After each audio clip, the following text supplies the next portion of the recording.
Exodus chapter 13. The Lord said to Moses, "Consecrate to me every firstborn male.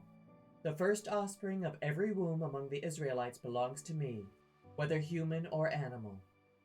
Then Moses said to the people, "Commemorate this day, the day you came out of Egypt, out of the land of slavery, because the Lord brought you out of it with a mighty hand. Eat nothing containing yeast. Today, in the month of Aviv, you are leaving.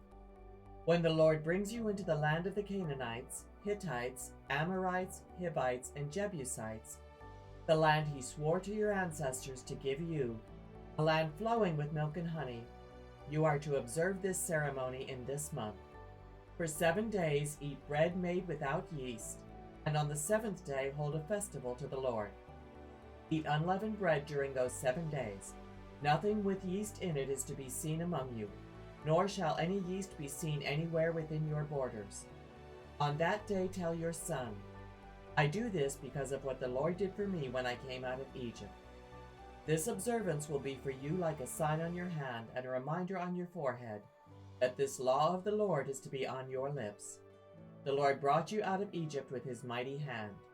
You must keep this ordinance at the appointed time, year after year. After the Lord brings you into the land of Canaanites and gives it to you, as he promised on oath to you and your ancestors, you are to give over to the Lord the first offspring of every womb. All the firstborn males of your livestock belong to the Lord. Redeem with a lamb every firstborn donkey. But if you do not redeem it, break its neck. Redeem every firstborn among your sons. In days to come, when your son asks you, 'What does this mean?' say to him, 'With a mighty hand the Lord brought us out of Egypt, out of the land of slavery.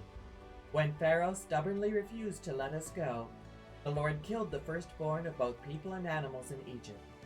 This is why I sacrifice to the Lord the first male offspring of every womb, and redeem each of my firstborn sons. And it will be like a sign on your hand and a symbol on your forehead, that the Lord brought us out of Egypt with his mighty hand."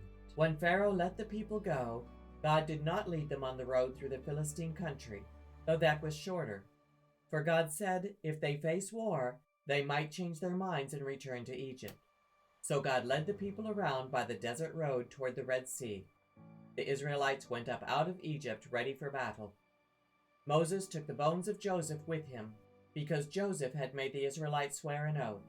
He had said, "God will surely come to your aid, and then you must carry my bones up with you from this place." After leaving Succoth, they camped at Etham, on the edge of the desert. By day the Lord went ahead of them in a pillar of cloud to guide them on their way, and by night in a pillar of fire to give them light, so that they could travel by day or night. Neither the pillar of cloud by day nor the pillar of fire by night left its place in front of the people. Chapter 14. Then the Lord said to Moses, "Tell the Israelites to turn back and encamp near Pi-hahiroth, between Migdol and the sea. They are to encamp by the sea directly opposite Baal-zephon. Pharaoh will think the Israelites are wandering around the land in confusion, hemmed in by the desert, and I will harden Pharaoh's heart, and he will pursue them. But I will gain glory for myself through Pharaoh and all his army, and the Egyptians will know that I am the Lord." So the Israelites did this. When the king of Egypt was told that the people had fled, Pharaoh and his officials changed their minds about them and said, "What have we done? We have let the Israelites go and have lost their services." So he had his chariot made ready and took his army with him.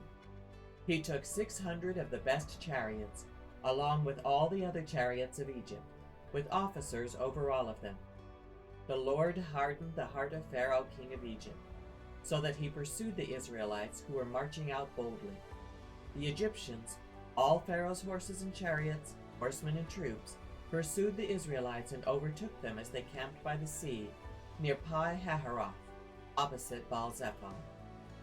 As Pharaoh approached, the Israelites looked up, and there were the Egyptians marching after them. They were terrified and cried out to the Lord. They said to Moses, "Was it because there were no graves in Egypt that you brought us to this desert to die? What have you done to us by bringing us out of Egypt? Didn't we say to you in Egypt, 'Leave us alone, let us serve the Egyptians'? It would have been better for us to serve the Egyptians than to die in the desert." Moses answered the people, "Do not be afraid. Stand firm, and you will see the deliverance the Lord will bring you today. The Egyptians you see today will never see again. The Lord will fight for you. You need only to be still." Then the Lord said to Moses, "Why are you crying out to me? Tell the Israelites to move on. Raise your staff and stretch out your hand over the sea to divide the water so that the Israelites can go through the sea on dry ground. I will harden the hearts of the Egyptians so that they will go in after them.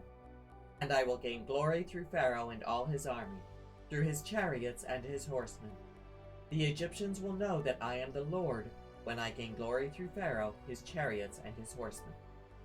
Then the angel of God, who had been traveling in front of Israel's army, withdrew and went behind them. The pillar of cloud also moved from in front and stood behind them, coming between the armies of Egypt and Israel. Throughout the night the cloud brought darkness to the one side and light to the other side, so neither went near the other all night long. Then Moses stretched out his hand over the sea, and all that night the Lord drove the sea back with a strong east wind and turned it into dry land. The waters were divided, and the Israelites went through the sea on dry ground, with a wall of water on their right and on their left. The Egyptians pursued them, and all Pharaoh's horses and chariots and horsemen followed them into the sea. During the last watch of the night, the Lord looked down from the pillar of fire and cloud at the Egyptian army and threw it into confusion. He jammed the wheels of their chariots so that they had difficulty driving. And the Egyptians said, "Let's get away from the Israelites. The Lord is fighting for them against Egypt." Then the Lord said to Moses, "Stretch out your hand over the sea so that the waters may flow back over the Egyptians and their chariots and horsemen." Moses stretched out his hand over the sea, and at daybreak the sea went back to its place. The Egyptians were fleeing toward it, and the Lord swept them into the sea. The water flowed back and covered the chariots and horsemen, the entire army of Pharaoh that had followed the Israelites into the sea. Not one of them survived. But the Israelites went through the sea on dry ground, with a wall of water on their right and on their left. That day the Lord saved Israel from the hands of the Egyptians, and Israel saw the Egyptians lying dead on the shore. And when the Israelites saw the mighty hand of the Lord displayed against the Egyptians, the people feared the Lord and put their trust in him and in Moses his servant. Chapter 15. Then Moses and the Israelites sang this song to the Lord. "I will sing to the Lord, for he is highly exalted. Both horse and driver he has hurled into the sea. The Lord is my strength and my defense. He has become my salvation. He is my God, and I will praise him. My father's God, and I will exalt him. The Lord is a warrior. The Lord is his name. Pharaoh's chariots and his army he has hurled into the sea. The best of Pharaoh's officers are drowned in the Red Sea. The deep waters have covered them. They sank to the depths like a stone. Your right hand, Lord, was majestic in power. Your right hand, Lord, shattered the enemy. In the greatness of your majesty you threw down those who opposed you. You unleashed your burning anger. It consumed them like stubble. By the blast of your nostrils the waters piled up. The surging waters stood up like a wall. The deep waters congealed in the heart of the sea. The enemy boasted, "I will pursue. I will overtake them. I will divide the spoils. I will gorge myself on them. I will draw my sword, and my hand will destroy them." But you blew with your breath, and the sea covered them. They sank like lead in the mighty waters. Who among the gods is like you, Lord? Who is like you, majestic in holiness, awesome in glory, working wonders? You stretch out your right hand, and the earth swallows your enemies. In your unfailing love you will lead the people you have redeemed. In your strength you will guide them to your holy dwelling. The nations will hear and tremble. Anguish will grip the people of Philistia. The chiefs of Edom will be terrified. The leaders of Moab will be seized with trembling. The people of Canaan will melt away. Terror and dread will fall on them. By the power of your arm they will be as still as a stone. Until your people pass by, Lord, until the people you bought pass by. You will bring them in and plant them on the mountain of your inheritance, the place, Lord, you made for your dwelling, the sanctuary, Lord, your hands established. The Lord reigns forever and ever. When Pharaoh's horses, chariots, and horsemen went into the sea, the Lord brought the waters of the sea back over them. But the Israelites walked through the sea on dry ground. Then Miriam the prophet, Aaron's sister, took a timbrel in her hand, and all the women followed her with timbrels and dancing. Miriam sang to them, "Sing to the Lord, for he is highly exalted. Both horse and driver he has hurled into the sea." Then Moses led Israel from the Red Sea, and they went into the desert of Shur. For 3 days they traveled in the desert without finding water. When they came to Marah, they could not drink its water because it was bitter. That is why the place is called Marah. So the people grumbled against Moses, saying, "What are we to drink?" Then Moses cried out to the Lord, and the Lord showed him a piece of wood. He threw it into the water, and the water became fit to drink. There the Lord issued a ruling and instruction for them and put them to the test. He said, "If you listen carefully to the Lord your God and do what is right in his eyes, if you pay attention to his commands and keep all his decrees, I will not bring on you any of the diseases I brought on the Egyptians, for I am the Lord who heals you." They came to Elam, where there were 12 springs and 70 palm trees, and they camped there near the water.